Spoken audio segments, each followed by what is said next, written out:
કે આમ આદમી પાર્ટી વિસાવદરની એક સીટ શું જીતી ગઈ અને આખા ગુજરાતમાં ઉપાડો લીધો છે. બસ કાંતિ કાકા એક અઠવાડિયામાં થાકી ગયા. આ ગુજરાતને તમને થકવાડે અને ભાજપને થકવાડે એવા લોકોની જ હવે જરૂર છે, અને એટલા માટે તો તમારા પેટમાં તેલ રેડાણું છે. ગુજરાતની રાજનીતિમાં અને એમાં પણ સ્પેશિયલી સૌરાષ્ટ્રની રાજનીતિમાં અત્યારે મોરે મોરાની જંગ ચાલી રહી છે.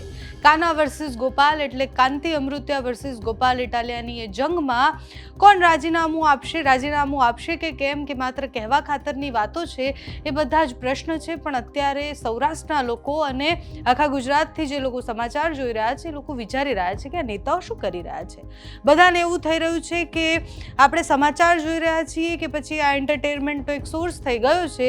નેતા આવે છે, એકબીજાને ચેલેન્જ આપે છે, ચેલેન્જ આપી અને પછી એકબીજાને રાજીનામા આપવાની વાત કરે છે, અને પછી શું થાય? પછી કંઈ ના થાય. પછી જનતાના પ્રશ્નો ત્યાંના ત્યાં રહે અને પછી જેમ હતા એમ બધા ત્યાંના ત્યાં. વિસાવદર હમણાં જ ગોપાલ ઇટાલિયા જીત્યા છે અને એના પછી કાંતિ અમૃત્યાએ ચેલેન્જ આપી ગોપાલ ઇટાલિયાને, અને પછી ગોપાલ ઇટાલિયાએ ચેલેન્જ સહજ સ્વીકારી લીધી. કાંતિ અમૃત્યાએ ફરી કીધું કે ચલો આવી જાઓ, આપણે બંને જણા ભેગા થઈ અને રાજીનામું આપી દઈએ. રાજીનામું આપવાથી એ જનતા, એ મોરબીના લોકોની સમસ્યા સોલ્વ થતી હોય તો બંને નેતાએ રાજીનામું આપી જ દેવું જોઈએ, પણ એવું કંઈ થવાનું નથી. વાત ખાલી અત્યારે વાક યુદ્ધ સુધી છે, અને એ યુદ્ધ ક્યાં સુધી ચાલે છે એ પણ સમય બતાવશે. પણ હવે આમ આદમી પાર્ટી આ વિષય પર ખૂબ બધી ચર્ચાઓ કરી રહી છે. આમ આદમી પાર્ટી ભારતીય જનતા પાર્ટી સામે સવાલ કરી રહી છે.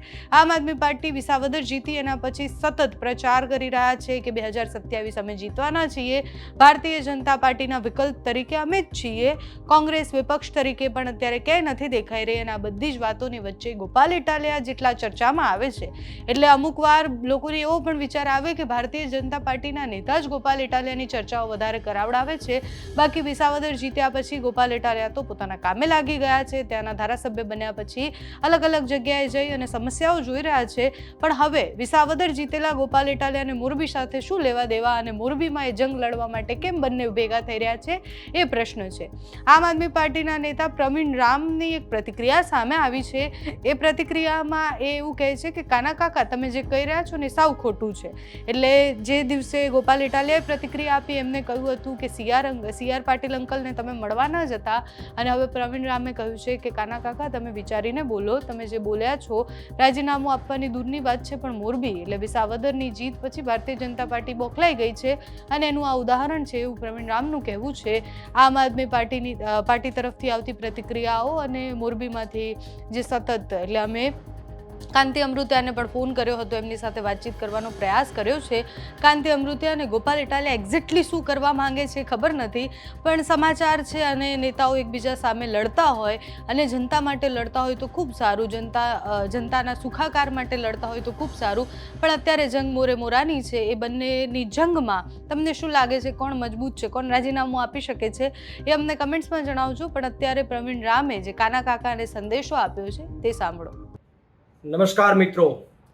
ગઈકાલે મોરબીના ધારાસભ્ય પરમ આદરણીય અને પરમ જ્ઞાની એવા કાંતિભાઈ અમૃત્યાએ ગોપાલ ઇટાલિયાને જે ચેલેન્જ આપી એમની અંદર એમણે એક વાત કરી કે આમ આદમી પાર્ટી વિસાવદરની એક સીટ શું જીતી ગઈ અને આખા ગુજરાતમાં ઉપાડો લીધો છે.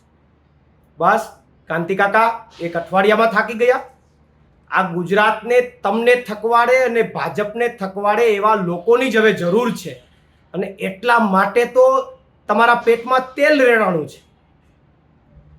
કાંતિ કાકા તમે એમ કહો છો કે ઉપાડો લીધો છે, તો તમે ભાજપવાળાએ છેલ્લા 30 વર્ષથી આ ભ્રષ્ટાચારનો જે ઉપાડો લીધો અને એના કારણે સુરતમાં તક્ષશિલા કાંડ બન્યું અને અનેક નાના બાળકોએ જીવ ગુમાવ્યો, એ ઉપાડાનું કાંતિ કાકા શું?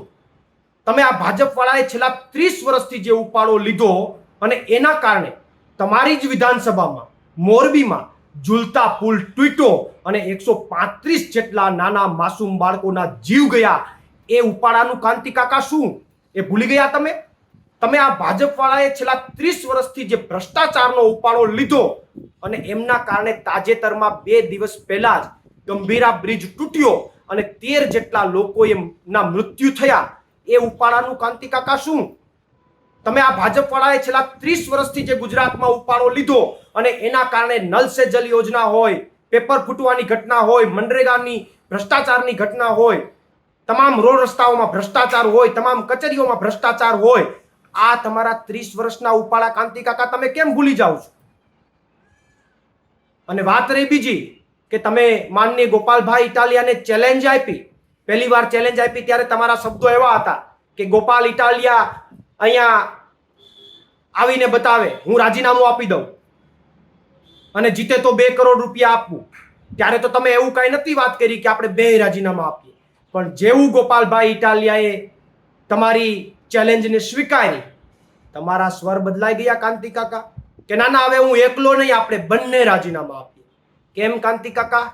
એકલા રાજીનામા આપવા જવામાં ડર લાગે છે કાંઈ? શંકરભાઈ કે સી આર પાટીલ સાહેબ ખીજાય એવું કાંઈ છે તો કેજો, અમે સાથે આવશું, મૂંઝાતા નહીં. તમે તારે કેજો. પણ તમારી જાણમાં એક વાત મૂકી દઉં કે ગોપાલભાઈએ તો હજી અધ્યક્ષ સામે શપથ જ નથી લીધા. તો શપથ જ ન લીધા હોય તો પછી રાજીનામાની વાત જ ક્યાંથી આવે કાંતિ કાકા?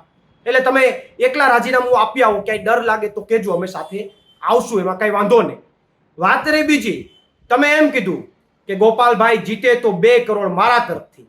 ત્યાં વળી તમારા ભાજપના પૂર્વ શહેર પ્રમુખથી રહેવાનું નહીં, એણે પણ એવું કીધું કે ગોપાલભાઈ જીતે તો 2 કરોડ મારા તરફથી.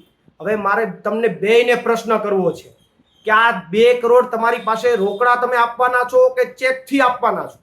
તમારી પાસે આ વ્હાઇટની કમાણી છે કે કાળી કમાણી છે? તમે આ પરસેવાના તમારા પૈસા છે કે તમે કોઈનું બૂચ માર્યું છે કે આ હરામના પૈસા છે? એ તો ખુલાસો કરો ગુજરાતની જનતાને. અને હું તો એમ કહું કે હવે સરકારે આ 2 ઉપર પણ તપાસ બેહાડવી જોઈએ. ખાલી 2 કરોડ રૂપિયા એની પાસે આવ્યા ક્યાંથી? વ્હાઇટના છે કે બ્લેકના છે? તપાસ કરવી જોઈએ. અને છતાં પણ તમારા બંને પાસે 2 કરોડ રૂપિયા પડ્યા હોય, માની લો કે કદાચ વ્હાઇટના પડ્યા હોય, તો જેથી તમારા વિસ્તારમાં મોરબીમાં ઝૂલતા પુલની ઘટના બની અને 135 જેટલા નાના બાળકોના મૃત્યુ થયા, તેથી તમે બંને તમારો પેટારો શું કામ ન ખુલ્યો? 2 કરોડ રૂપિયા તમે કદી શું કામ તમારા પેટારામાંથી કાઢીને લોકોને ન આપ્યા? અને અત્યારે હવે સુફિયાની વાતો કરો છો. અને વાત રહી છેલ્લી કે તમે ચેલેન્જ આપી, ગોપાલભાઈ તમારી ચેલેન્જ સ્વીકારી. બાકી આમ તો અમારી મોરબીની આમ આદમી પાર્ટીની ટીમ જ તમારી સામે લડવા માટે સક્ષમ છે. એટલે એકવાર તમે રાજીનામા વાળું કરો. ગોપાલભાઈએ જે તમને કીધું છે મેમ, આવતીકાલે 12 વાગે રાજીનામા વાળું એકલા જઈને આપતા આવો. આમ તો આપ મર્દ માણસ છો એટલે ડરવાના નથી, એટલે એકલા જઈને આપતા આવો. પણ કાંતિ કાકા ભૂલાય નહીં હો, આવતીકાલે 12 વાગે, કારણ કે આખું ગુજરાત આ આપના ડિસિઝનની રાહ જોઈને બેઠું છે. આભાર કાંતિ કાકા.